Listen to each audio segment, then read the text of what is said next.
All right, folks, what up? All right, so we got 2014 Audi Q3. Customer complaint is that the oil light was on, right? And he pulled over and poured a quart of oil. And this is the oil that he used, okay? Use a thicker body of oil, right? And he said the oil light remained on and the warning light was still there, right? So we got 32,000 kilometers on the dash. So let's put the scan tool on it and see exactly why the light, is remaining on. All right, so let's go into local, diagnose. All right, let's go into European. We're gonna look for Audi. I mean, I could do a VIN scan. That'll probably be much quicker. But I'm already here. All right, so we're using the launch, which is pad 3.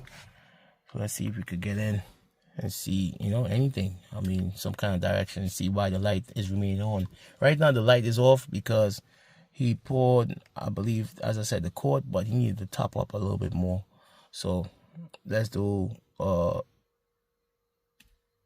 smart detection, right? So I'm going to run through the whole unit and see exactly what's going on, if we have any faults. So we definitely have a fault for the oil pressure switch, the reduced oil pressure switch. That's a P164D, right? We have an evap code. We got the intake manifold, and we have the fuel pressure regulator, right?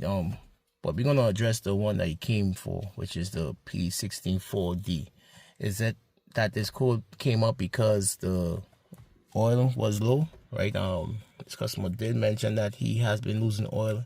There's no oil on the ground. It consumes a lot of oil, right? And you just got to keep monitoring as it goes, right? I mean, it's good working cars. This car is like over 10 years, right? So you're going to find all these faults that's popping up ever so often, right? So let's go into, it's not finished, it's almost finished. So let me just check the muffler. All right, so we tend to look right here, see if we see anything. It's just black, it's a GDI, so probably just burning a lot of fuel. All right, let's go back in the vehicle. Let's close the door to stop all this noise. All right, let's go into enter. So I'm gonna go into the engine. Let's blank that out. All right, this is the 8U. Let's go into VDTC. So we got a P0441, P2015, P2294, and we got a P164D. So this is the one we're gonna, see what's going on. Let's go into freeze frame. All right, so absolute pressure is at 1,000 millibars, but let's change this. Can I change this? Yep, let's change this. 100 kPa. The date, okay, is the 19th when it triggered. All right, this was the time. Let's see what's going on. The load percent was 12. He wasn't driving fast. RPM is like 1100, so most likely he was idling. No, he was driving because you see in 22. So he was driving when the light was triggered, right? But he wasn't going fast at all. So, all right, what can I look for? Let's look on the read data stream. Let's go by list, and let's look for anything with the oil, right? Oil level and the warning light. Let's look at this. Sorry about the glare, man.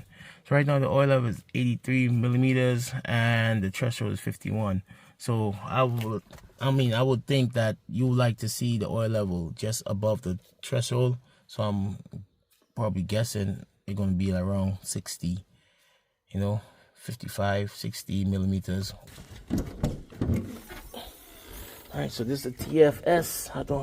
I'm not sure exactly what model engine it is because they have a few of them.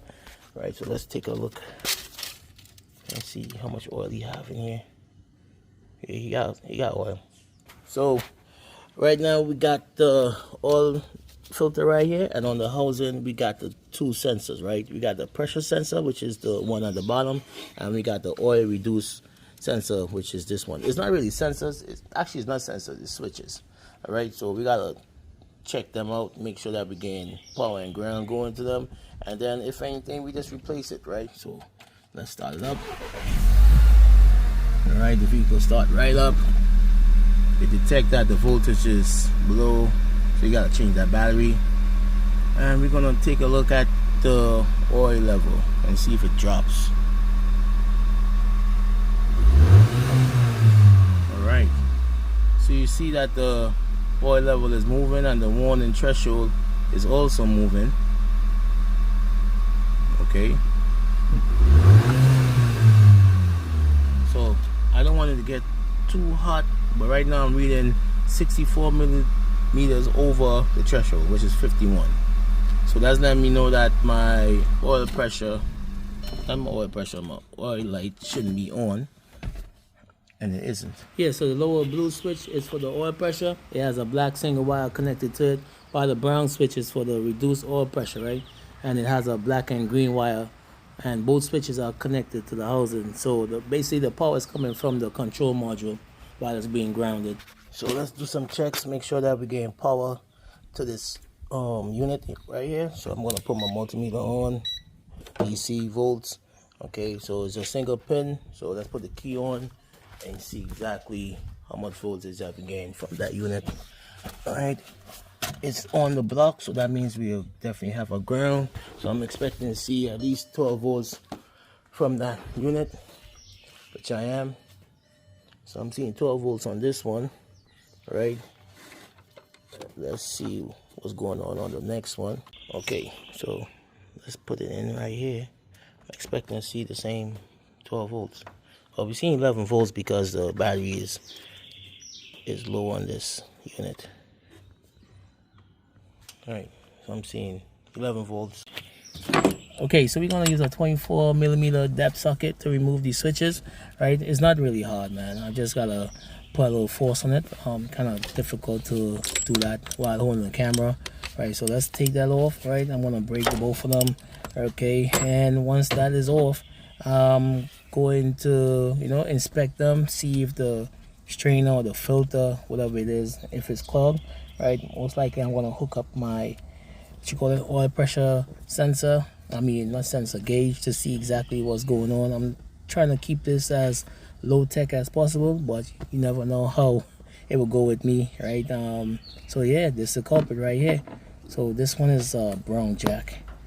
Okay, let me just get this one off.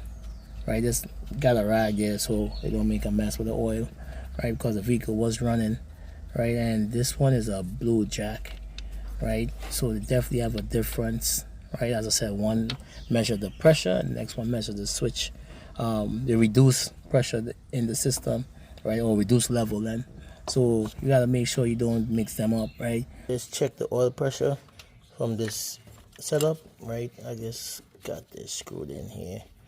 Right, I'm gonna leave it out.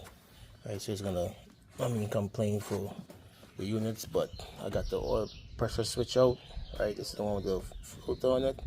Right, the screen, and basically he's for the bottom, and the top one is the one for the reduced oil pressure. All right, so let's start the vehicle up and check the oil pressure. I checked the service info and I saw that at idle it's supposed to be around, let's say, 26 psi. Right, and so far, yeah, it's about that. So we definitely got good oil pressure, right? And let's go on the hood. Right, so I made the call on the sensors.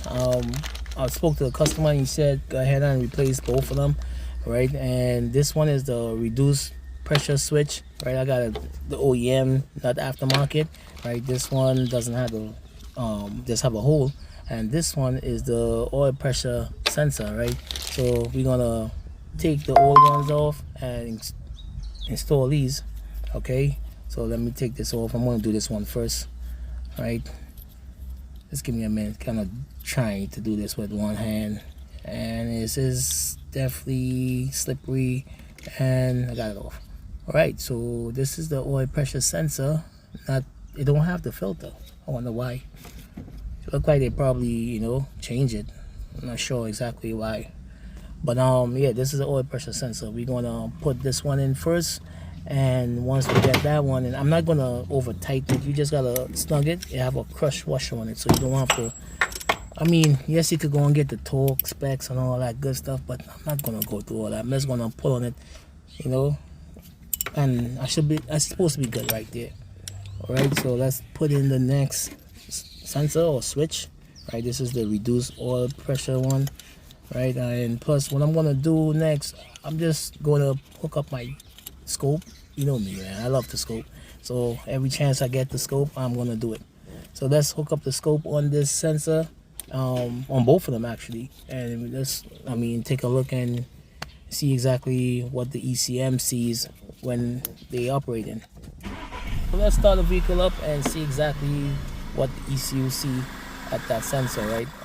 We're not gonna measure oil pressure, right? I'm just gonna check to see the voltage and what the command coming to the sensor is or coming out. I'm not sure what I'm expecting to see, but right now I'm seeing battery voltage on one, which is the oil pressure sensor, and on the reduced pressure switch, let's see what I'm doing. I'm seeing 40 millivolts. Right, so if I understand this correctly, right, it looks like the ECU will supply a battery voltage to the pressure switch, and when there's a change in the oil pressure, the voltage will go close to ground, right, and return the battery voltage. So, I believe this is like a check that's being done and intercepted by the instrument cluster, right? That's why it triggered that red, canister thing on the dash, right? And basically this will be used each time, right, when the oil pressure drops off, right? So basically I think is if like the oil pressure doesn't change, then the voltage doesn't change, and the ECU will flag the code for low oil pressure and the oil light will come on, right? But for the reduced oil pressure switch, right, I believe he is supply a high voltage on plug, and when you plug it in, right, it goes low, right, close to ground, and he stay there until the oil pressure gets close to the oil level threshold, and then if the oil drops below the oil pressure level, right, the ECU will trigger a code for low level, right? Then the customer will have to top up that oil and all that good stuff, right? So I believe I understand why they use switches instead of the sensors in these systems, right? It's kind of old school, but I believe for the quick reaction, I probably got to do a little bit more research on it, but I think that is why they use switches instead of sensors, right? So they want to see the quick changes that's happening, right? And from what I'm seeing here, the switches, it basically, when you see like that long gap looking like a pulse width module, is how long the switch is staying open for, right? And yeah, look at that, man. I learn something new every day. Yeah, anyway, man, if you like these kind of videos, leave a comment down in the box, hit that bell for more content, right? Because these things is getting more interested. This vehicle is 10 years old, and look at the technology that's on this vehicle, right? And we gotta step our game up, man. I gotta step my game up continuously, right? So we're gonna clear all the codes, right? Make sure that we have no faults, and then I'm going to put everything back together. I gotta put the clips back on this car, back probe it, right? And yeah, let's see what's up, man. Matter of fact, before we do anything, let's go into live data. Hold on real quick. Alright, so I'm going to go into live data and take a look at the oil level, right, and see exactly what's going on and the threshold, right? Before I was getting like, let's say 57, and the threshold was like 54, something like that. And right now I'm seeing 80, and the threshold is around 57, right? So I'm gonna call this a fix. Until next time, y'all take it easy. Peace.